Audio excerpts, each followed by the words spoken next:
ডাকসু নির্বাচনে শিবির সমর্থিত প্যানেলের ভিপি ও জিএস প্রার্থীর বিরুদ্ধে ভোট কারচুপির অভিযোগ করেছেন রোকেয়া হলের এক শিক্ষার্থী। তার অভিযোগ, ব্যালট পেপারে আগে থেকেই সাদিক কায়েম ও এস.এম. ফরহাদের নামে টিক চিহ্ন দেয়া ছিল। ওই শিক্ষার্থী এসব অভিযোগ ছাত্রদল ও বামজোটের ভিপি প্রার্থীর কাছেও অভিযোগ করেন। এদিকে অমর একুশে হলের ভোট কেন্দ্রে এক শিক্ষার্থীকে অনিচ্ছাকৃতভাবে 2টি ব্যালট পেপার দেয়ায় সংশ্লিষ্ট পোলিং অফিসারকে প্রত্যাহার করেছে প্রশাসন। ডাকসু নির্বাচনে ভোট কারচুপির অভিযোগ করেছেন রোকেয়া হলের এক শিক্ষার্থী। মঙ্গলবার সকালে টিএসসি কেন্দ্রে পরিদর্শনে গেলে ছাত্রদল সমর্থিত ভিপি প্রার্থী আবেদুল ইসলাম খানের কাছে এমন অভিযোগ করেন ওই শিক্ষার্থী।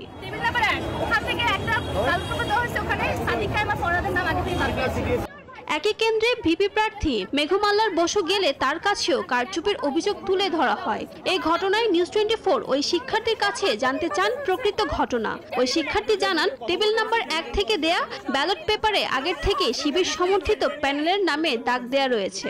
টেবিল নাম্বার একটা সমস্যা আছে, ওটা আমাকে ব্যালট পেপার দিছে, ওখানে অলরেডি ফরহাদ আর সাদিক কায়েমের নাম ক্রস দেওয়া ছিল। ও নিজেই অপ্রস্তুত হয়ে গেছে যে নিজেই ব্যালট পেপার ধরাই দিয়েছে, আবার উল্টা ওকে প্রশ্ন করা হতো।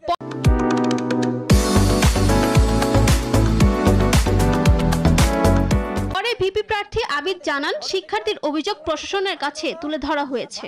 একজন শিক্ষার্থী, তাকে যখন ব্যালট দেওয়া হয়েছে, সে যখন ব্যালট নিয়ে গিয়েছে ভোট কেন্দ্রে বুথে প্রবেশ করেছে, তারপর গিয়ে দেখতে পেল সাদিক কায়েম এবং ফরহাদের ব্যালটে আগে থেকেই ক্রস চিহ্ন দেওয়া আছে।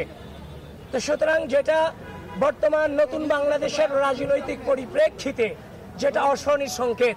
আমি দ্রুত ভোট কেন্দ্রে প্রবেশ করেছি, ম্যাডামদের সাথে কথা বলেছি, তারাও বলেছে এটা কিভাবে হয়েছে তারা জানেন না।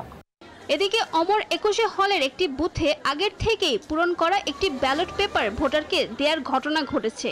ওই পেপারটি ছিল হল সংসদের। এই ঘটনার পর দায়িত্বরত পোলিং অফিসার জিয়াউর রহমান চৌধুরীকে প্রত্যাহার করা হয়েছে। পরে কেন্দ্রের দায়িত্বরত কর্মকর্তা জানান, এটা একটি অনিচ্ছাকৃত ভুল। 5টা করে ব্যালট দেওয়ার কথা, সেখানে শুনলাম যে ভুল করে 6টা চলে গেছে। সেন্ট্রাল যে ব্যালট পেপারগুলো আছে সেখানে 6টা চলে গেছে ভুলে। তো পরে যখন বুঝতে পারছে তখন ওটা ফেরত নেওয়া হয়েছে, অলরেডি দাগ দিয়ে ফেলছে। তো এটা আমরা ক্যান্সেল করে দিচ্ছি, এখন শুনলাম যে ক্যান্সেল হয়ে গেছে। প্রশাসন বলছে, সামান্যতম অনিয়ম বা অসতর্কতাও যেন ভোটের স্বচ্ছতা ও গ্রহণযোগ্যতায় প্রভাব না ফেলে সেই বিষয়টি নিশ্চিত করতে কঠোর পদক্ষেপ নেওয়া হচ্ছে। ফারজানা রিয়া, নিউজ 24, ঢাকা।